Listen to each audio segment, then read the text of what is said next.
Good evening.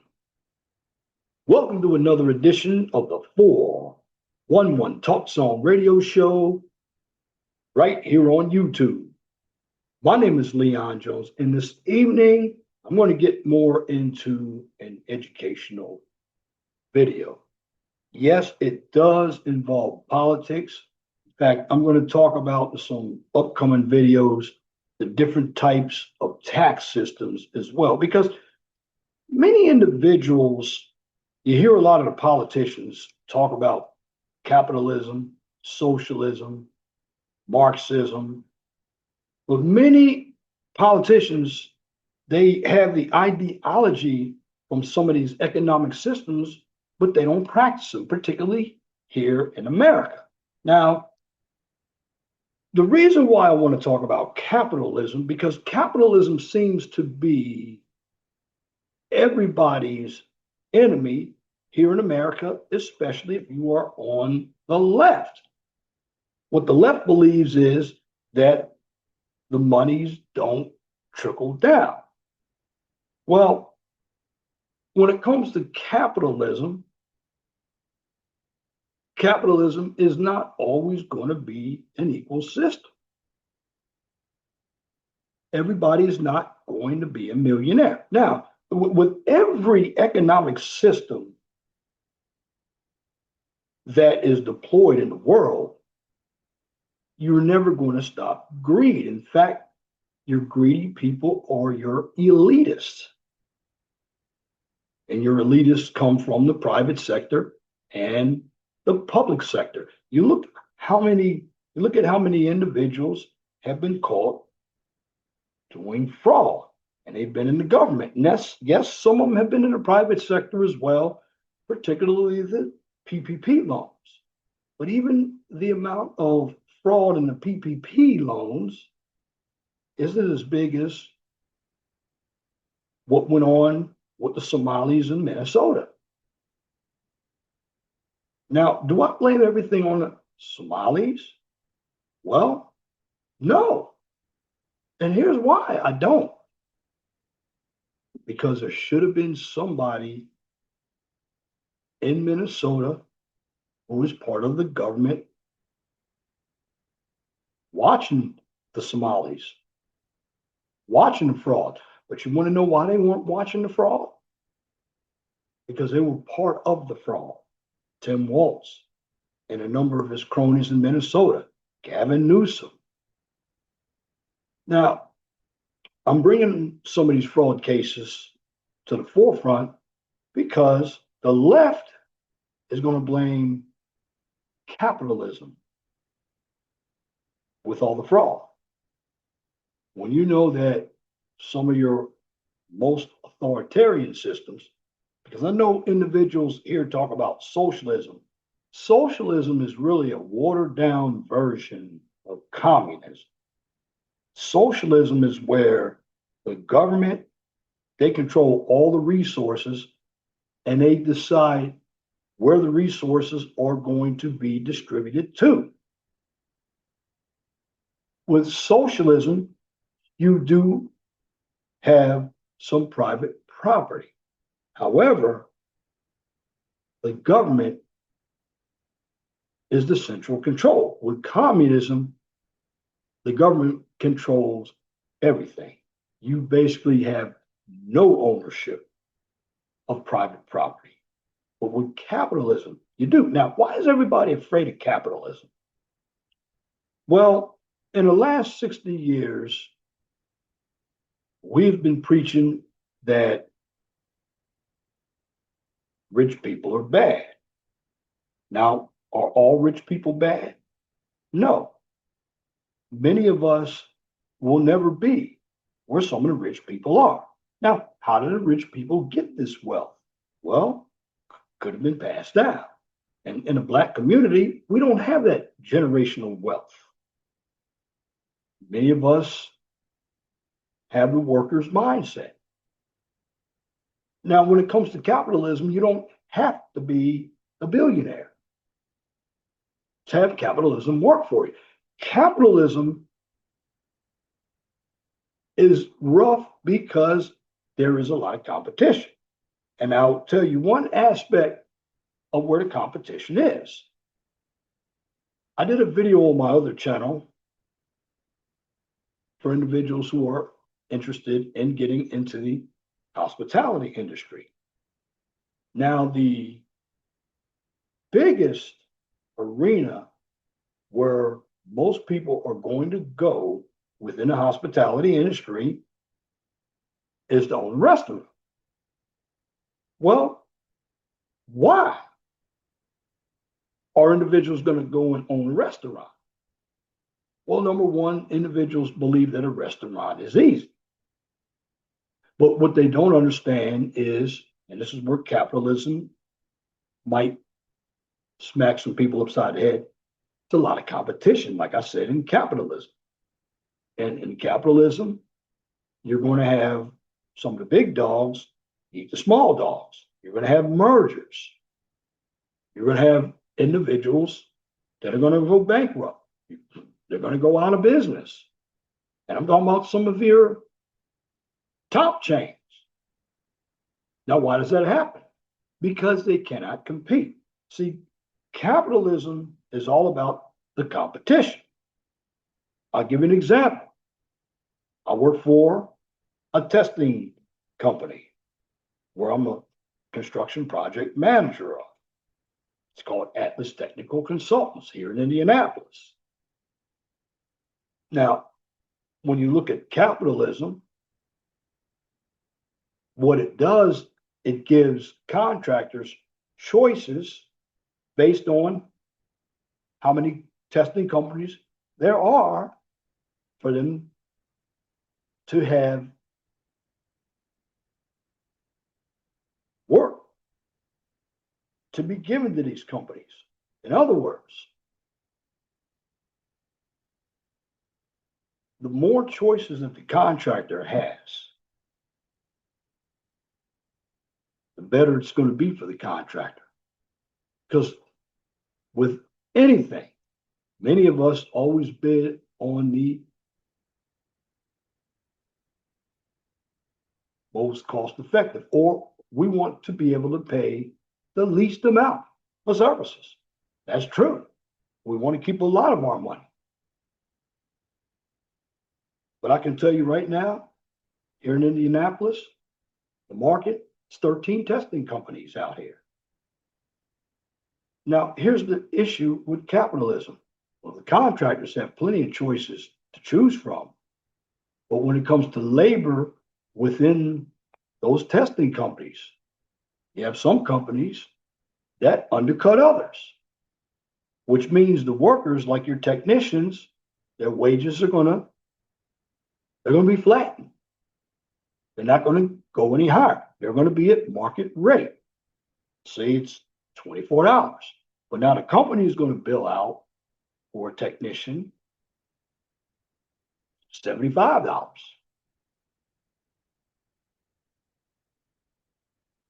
But individuals don't understand capitalism on how it works. Capitalism comes from capital. Most people, when they start businesses, they have capital. Now, you have people like Barack Obama who says, you have a business, you didn't build that. Well, people like Barack Obama have never built anything in their lives. They've always lived off of government resources that businesses, through their corporate and business taxes, provide people like Barack Obama. This is why you have individuals like Bernie Sanders talking about, well, billionaires get all the tax cuts. Well, Bernie Sanders has never worked in the private sector, so he doesn't understand. See, most of your government employees, they don't make any kind of profit. Government is not in business to make a profit. Government, what they do, they collect taxes, and then the taxes go to different programs, like your infrastructure, your welfare services, your Homeland Security, your Department of Defense, your Department of Transportation. That's where your taxes go. Now, even in your states, they have local taxes as well. So you have taxes all over the place. Now, the tax system in this country is a progressive tax system. Now, what do I mean by a progressive tax system? Well, you're basically taxed per increment on the amount of income you make. Like I believe your first 11,000 is 10%. Then you go up another increment to 12%, to 22%, to 24%, so on and so on. But when it comes to capitalism, it's all about making money through owning your own business. Now, many individuals in this country will never be business owners. You have a number of them who are the biggest complainers. Now, why are a number of individuals against capitalism here in America? Because many of them don't want to compete and they can't compete. Now, let me get into sharing my screen and let's talk about what is capitalism. Okay, when we talk about capitalism, it's an economic system where private individuals or businesses own their own means of production rather than the government. So basically, economic activity is driven by the pursuit of profit, with prices and the distribution of goods determined by the free market through, you hear this in economics, supply and demand. Now, there are pillars of capitalism. And under the pillars is private property, it's where individuals and businesses own tangible assets like land and factories, and intangible assets like stocks and bonds. And you have a profit motive. That's the fundamental drive to accumulate wealth and maximize financial gain. Then here's one that a lot of individuals don't understand: free market and competition. Now, generally, prices are set by the decentralized interaction of buyers and sellers. Now, for the buyers and sellers, I can sum it up in one word for you. It's called the market. And the market promotes efficiency, innovation, and better consumer choices. And then there is what we call voluntary exchange. It's where their transactions, they're based on the mutual self-interest of both buyers and sellers. And what is that? Again, it's the market. The market features buyers and sellers. And with capitalism, see, this is what individuals on the left don't like. It's limited government. And generally, all the government does is play a protective or regulatory role enforcing contracts and property rights rather than controlling production. Whereas in a communist system, the government controls the economy. And you don't own anything in communism. This is why communism is a bad deal. But you have a number of individuals here who believe in communism, but they've never lived under communism. Your Alexandria Ocasio-Cortezes, your Bernie Sanders, even though they preach communism, they live under capitalism. See, what the Democrats really want, they want capitalism, but they want all of us to live under an authoritarian system like communism, where they keep all of the wealth and they decide where the wealth goes. This is why I have a problem with individuals who are big government hounds. Now, put my PowerPoint up, and I'm just going to give you a little lesson on American business and its basis. And see, I'm doing this video because, part of government and politics, you need to understand how different systems work. And many people, you watch the news, you think those news folk understand how the system works? No, they don't understand how the system works. Why? Because they are also proletariats. The people above them know how the system works, because they're paying the proletariats to spew that propaganda to basically shape your way of thinking. Now, the nature of capitalism. What I'm going to call this video, the nature of capitalism. Now, there was a collapse in the US known as the subprime mortgage market, and followed the bursting of the real estate bubble, and there were physical jitters in 2008. Now, who was the president in 2008? George Bush. Now, when we deal with capitalism, I'm going to have an overview of these topics: the historical stages and implications of capitalism, the key features of capitalism that includes competition, companies, profit, and property. And there are also two justifications, or two classical justifications of capitalism.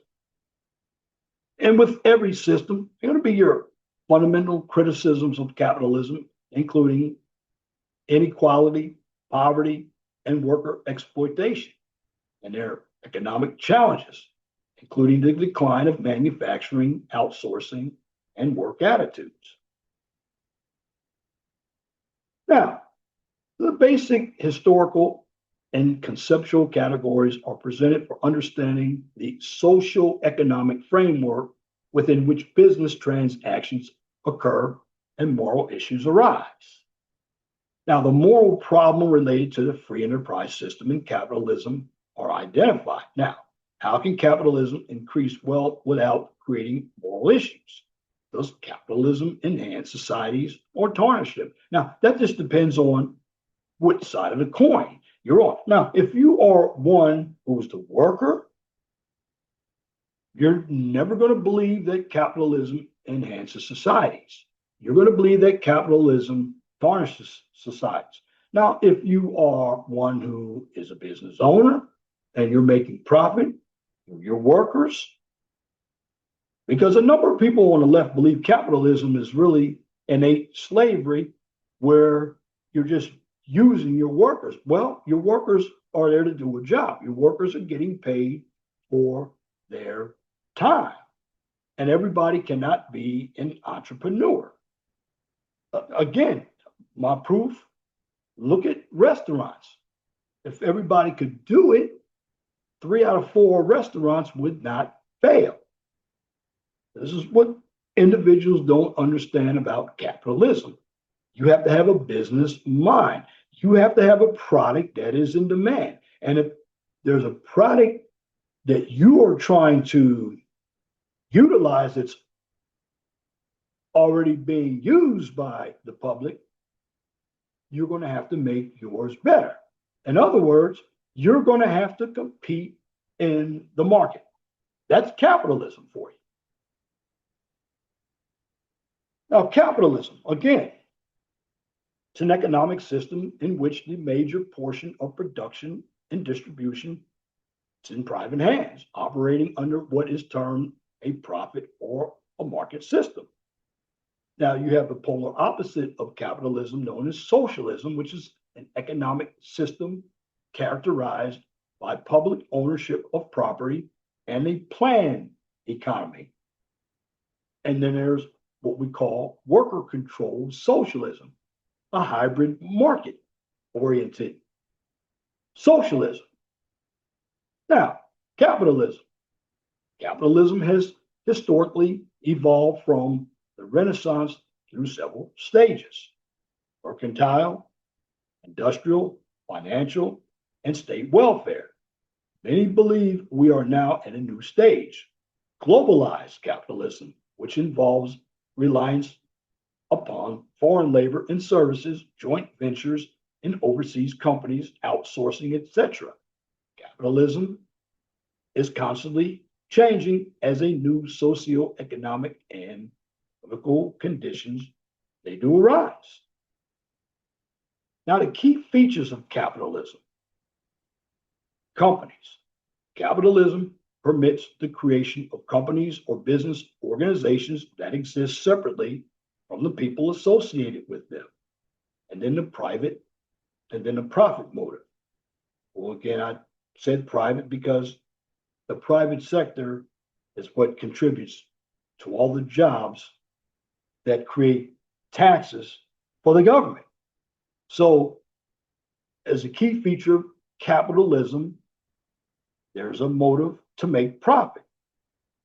So the profit motive implies a critical assumption about human nature, that human beings are economic creatures who recognize and are motivated by their own monetary interests. Well, that's true because if I own a business, am I working for my health? No, I'm working to make money. I'm working to capitalize off of how much product I can produce. Now, something individuals need to understand about capitalism, and this is why a number of individuals want socialism. Competition. There's a lot of competition in capitalism. So, in his famous treatise on political economies, an inquiry into the nature and causes of the wealth of nations, 1776, Adam Smith explained how free market competition makes individual pursuit of self-interest socially beneficial. Private property. Capitalism requires private ownership of the major means of production: factories, warehouses, offices, machines, trucking, fleets, land, and etc. Now, we talk about the moral justifications of capitalism. Well, the natural right to property. Basically, one basic defense of capitalism rests on a supposed natural moral right to property. Utilitarians deny the existence of such rights, while the critics doubt that this right entitles one to have a system of property rules and regulations to one we now have in the United States. Adam Smith's concept of the invisible hand is wealth of nations. Smith argues that when people are free to pursue their own economic interests, they will, without intending it, will produce the greatest good for all. His argument rests on the premise that human beings are acquisitive and have a natural propensity for trading. Adam Smith's concept of the invisible hand, the law of supply and demand, has basic economics.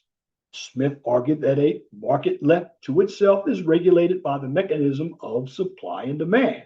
So basically, the high demand for certain types of goods in one area of the market will eventually be offset by supply in another area. So the law of supply and demand is equally applicable to the standard of wages. Now, within every economic system, there are criticisms to capitalism. And here are the two types of criticisms. Well, critics raise both theoretical and operational objections to capitalism. Now, for the theoretical criticisms, they challenge capitalism's fundamental values, basic assumptions, or inherent economic tendencies. And the operational criticisms focus more on capitalism's failure to live up to its own economic ideals. Now, let me stop you right there. Capitalism is a system. One must understand, just like socialism. So it's not the system itself, it's the people within inside the system. They become greedy and corruption occurs.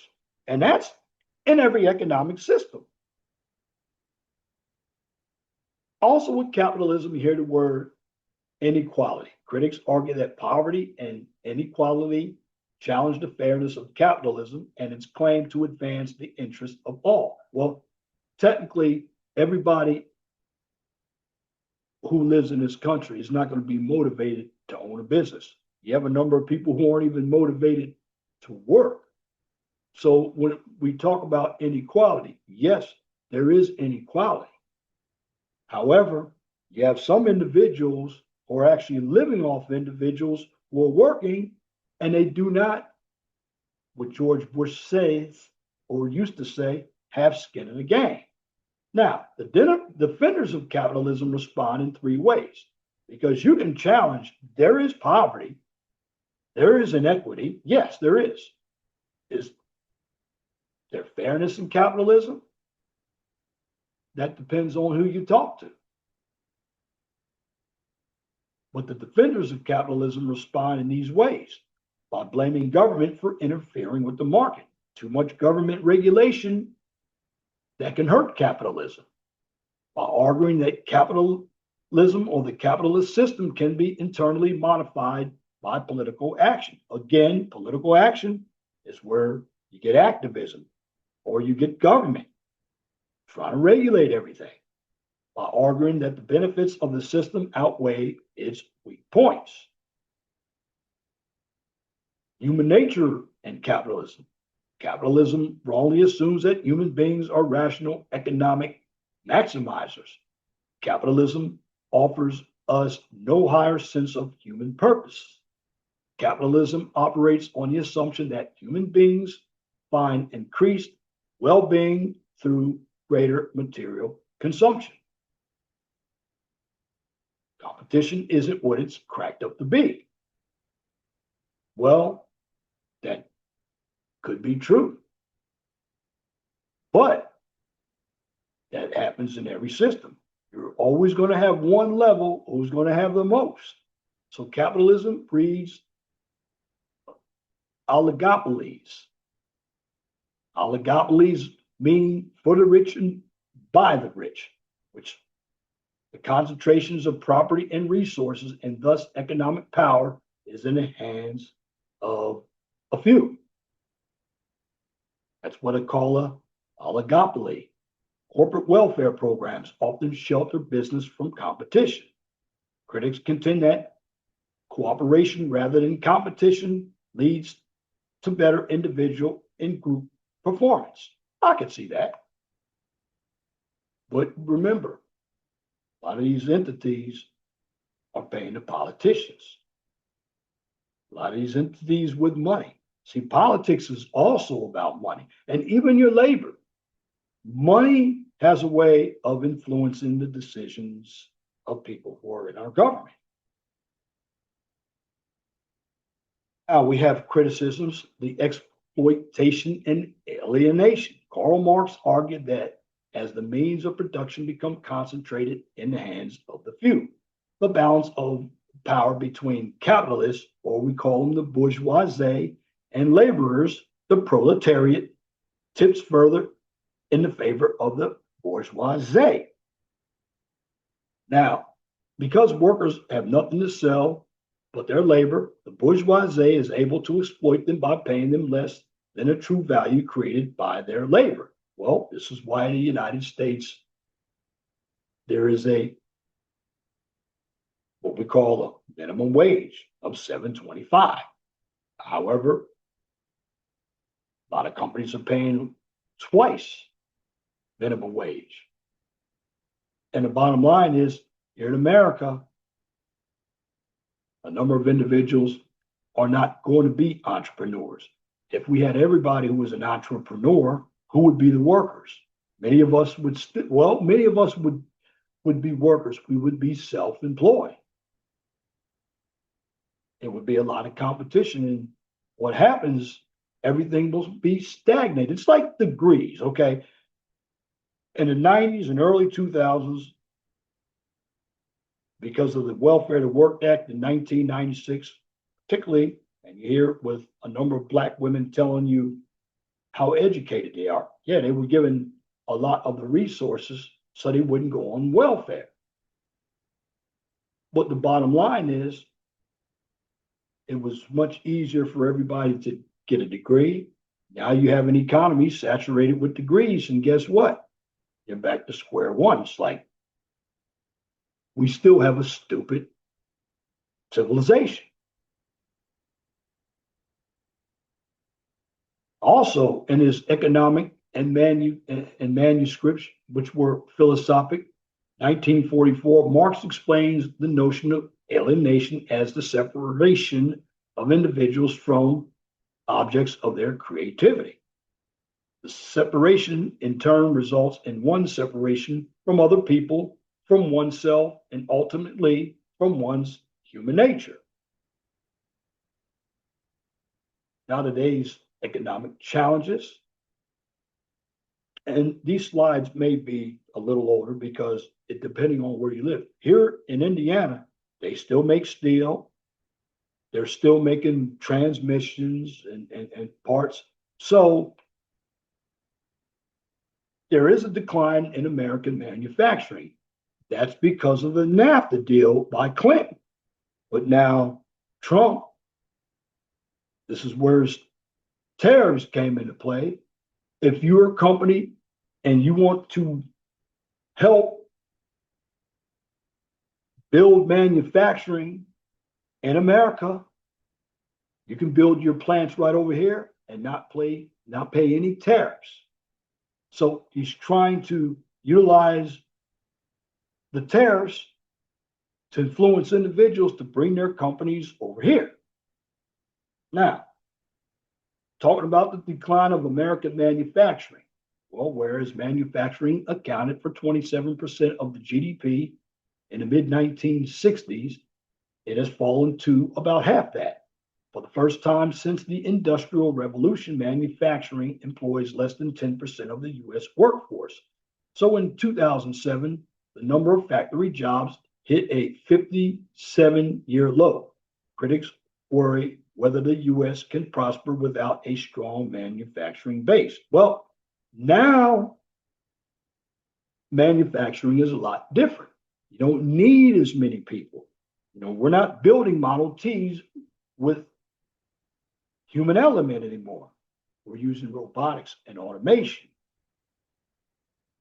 That's helping manufacturing. Less mistakes, cost less. Your biggest component when it comes to running a business is labor.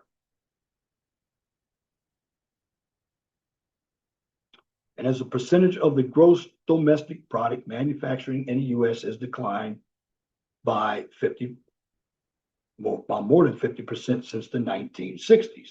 So you see the manufacturing portion bottom in red. This was the percentage of GDP. Now you see it, and these slides roll.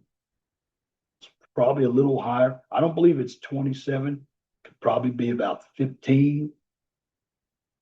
Because in the last, I'm going to say 10 years, manufacturing hasn't come back to full strength, but it's come back enough to where people are working and goods are being manufactured here in America. Now, one of the problems that we have with manufacturing is outsourcing of jobs. Since the 1980s, many U.S. manufacturers have closed or curtailed their operations and becoming marketing organizations from other producers, usually foreign. So the result is the evolution into a new kind of company, one that does little or no manufacturing. The firm may perform a host of profit-making functions, but it lacks its own production base. Instead, it outsources buying parts or whole products from other producers, both at home and abroad. Over 1.3 million manufacturing jobs have moved abroad since 1992. Outsourcing has effects, and you have a lot more white collar jobs. About 54% of the 1,000 largest US companies outsourcing or planning to outsource white collar jobs. And at least 300,000 white collar jobs may flow overseas every year through the year 2015. Again, these slides are old, 2015 was 11 years ago. So if I had the numbers, they would be a little different today because now they're talking about the loss of jobs. See, what had happened in the 90s, we really went from a manufacturing type of society to more of a service type of society. And this is where a lot of the big corporations, this is where I heard HR, human resources. This is where a lot more of your women came to work because a lot of the labor jobs were gone and a lot more paper pushing jobs came to the forefront. And with challenges, of course, economics, well, people who are economists disagree about whether outsourcing benefits America overall. Some economists argue that the economy is hurt by massive job losses that result. And some economists argue that a country should produce for the world market those goods in which it has a competitive advantage. The U.S. trade deficit. America today imports twice as much merchandise as it exports. And this is why businesses need to come here. And see, we're paying tariffs to other countries for all of the merchandise that we import. But you have the Democrats, they don't believe other countries, because other countries haven't paid their fair share of tariffs. But now they are paying some, and now you have individuals shouting that the tariffs are raising the prices of everything. Well, the government cannot regulate prices. That's what the business does. What you have to do is make adjustments. You either buy a different product or you don't buy that product that keeps raising its prices at all. Bottom line is you have to be the judge of your own individual economy. Many of us have a champagne taste on a beer pocket, which that is not realistic. And again, our relentlessly growing trade deficit is now over 700 billion annually, equivalent to almost 6% of GDP. With this deficit, the country's reliance on foreign borrowing has increased, and foreign creditors now provide 2/3 of America's net domestic investment. So today, we owe the rest of the world about 3 trillion, twice of what we owed in the year 2000. And again, you have to look at this as well. What about the changing attitudes toward work? Americans now work 20% more than in 1970. Both the American work ethic is disappearing. Only 1 in 3 persons believes that hard work pays off in the end. People are less interested in work than looking out for themselves. That's true. With increased education, we are rearranging our ideas of what we want from life. People want meaningful and challenging work that offers us autonomy and self-development. Again, we talk about capitalism. Many individuals don't understand what capitalism is. It's a free market system. And in a free market system, you are going to have individuals who are going to be workers. I know Karl Marx did not believe that the workers should be, in his own mind, used as slaves. Well, they didn't have the 40-hour work weeks. So you had child workers. Workers were being treated unfairly. Yes, I don't believe workers should be treated unfairly. However, you are what your title is. You are a worker. You're paid for your time and your skill to produce. And you're producing off of somebody who came up with an idea, or they had the capital to invest in an idea. This is what individuals must understand. So when I talk about capitalism, to sum everything up, what is it? Again, capitalism is an economic system where private individuals or businesses own their own means of production rather than the government. So basically, economic activity is driven by the pursuit of profit with prices and the distribution of goods determined by the free market through supply and demand. And you have five pillars of capitalism.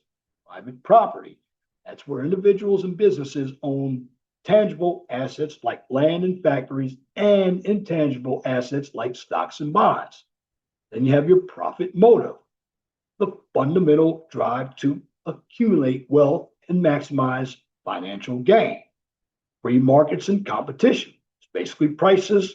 They're set by the decentralization or decentralized interaction of buyers and sellers, which basically promotes efficiency, innovation, and better consumer choices.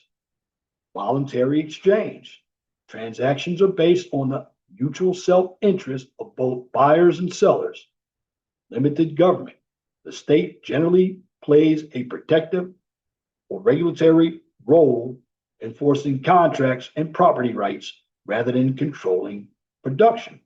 So basically, you do have some government intervention, but for the most part, it's up to the market to control the prices, to control the production. Now, people like Karl Marx don't believe in the market. Now, Karl Marx, he was a communist. He acted as if he was a socialist, but individuals, even when Karl Marx was around, they weren't buying into communism. They were buying into socialism. Now, socialism sounds good at the top, but socialism is basically a precursor to communism. Again, you have a number of individuals here in America who voted for people like Mamdani, who says he's going to give you everything free. But what individuals don't understand is somebody has to pay for that program. And when you are having millionaires and billionaire taxes like they want in California and New York, well, what did people like Elon Musk do? Elon Musk moved his company from California to Texas. And that's what a number of individuals are doing because they're going to go where they pay the least amount of taxes. If you are going to tax your high dollar people, well, there goes your production. There goes your market. That's it.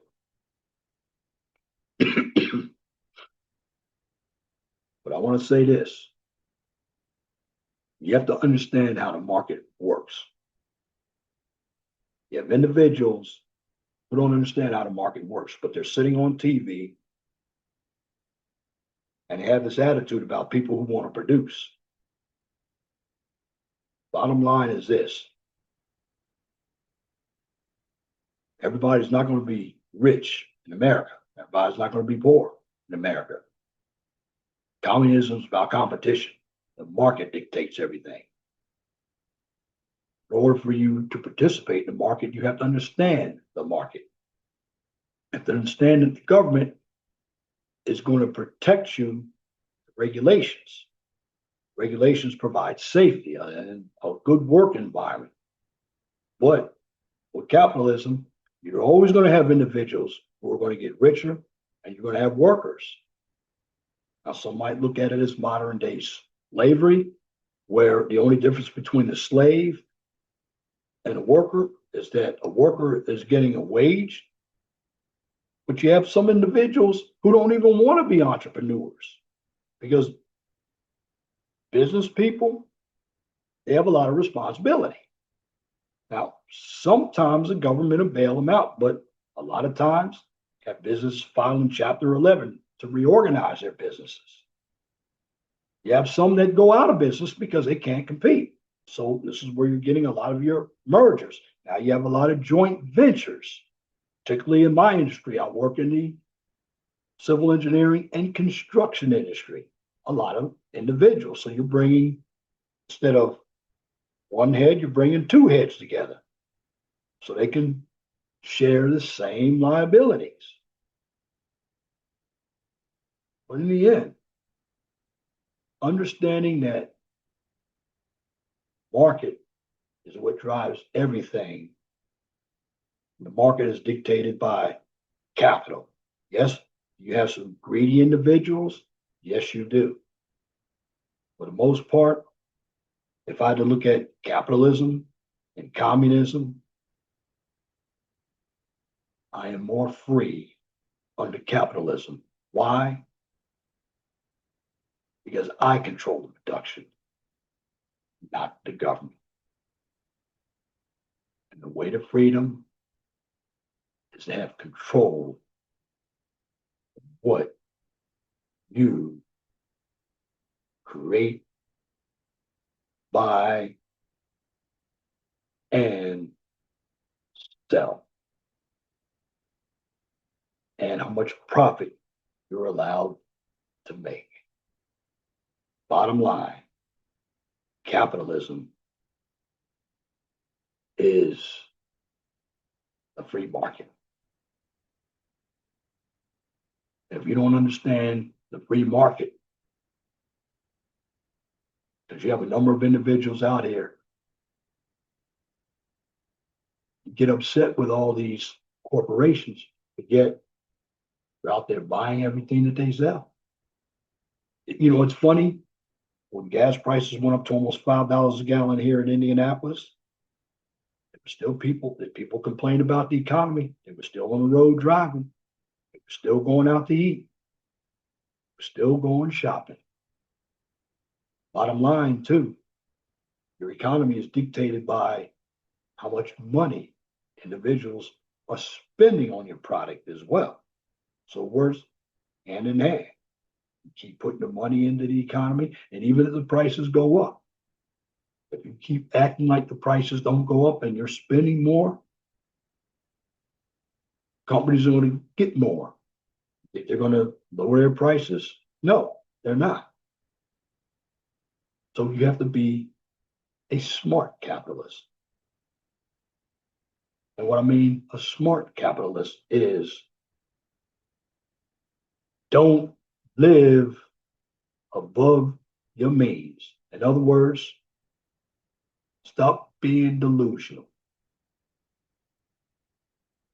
And to sum it up, don't have a champagne taste on a bare pocket. And that's my commentary for this edition of the 411 Talk Zone radio show right here on YouTube. If you like what I just presented, please comment, share, and subscribe.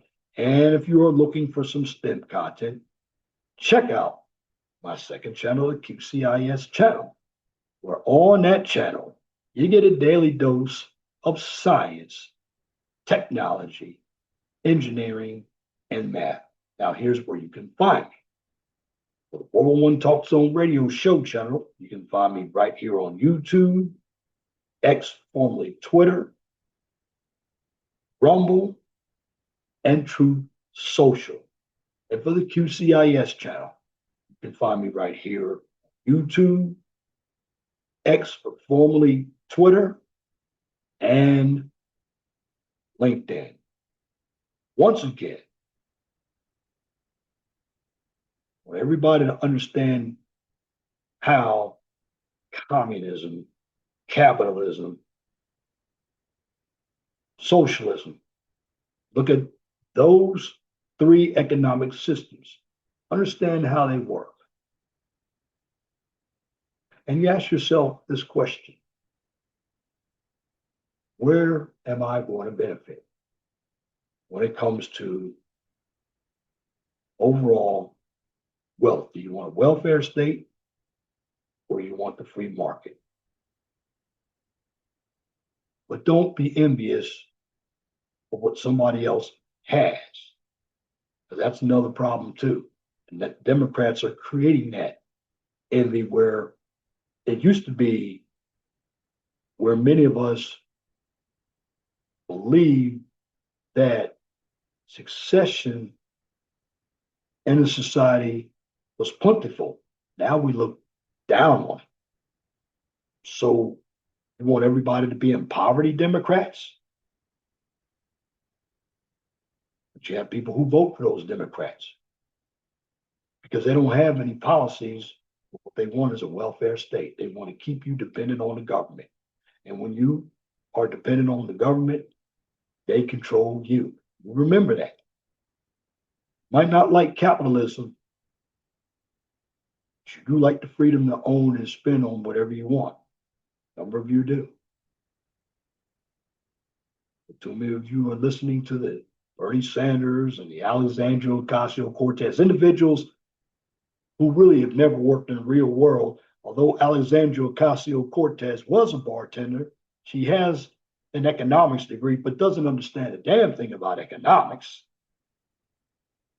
Many of those politicians don't understand anything about economics. Why?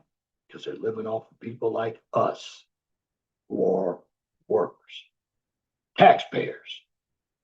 And it's a good thing that the Senate has come up with something that says if you shut the government down, then the Senate won't get paid.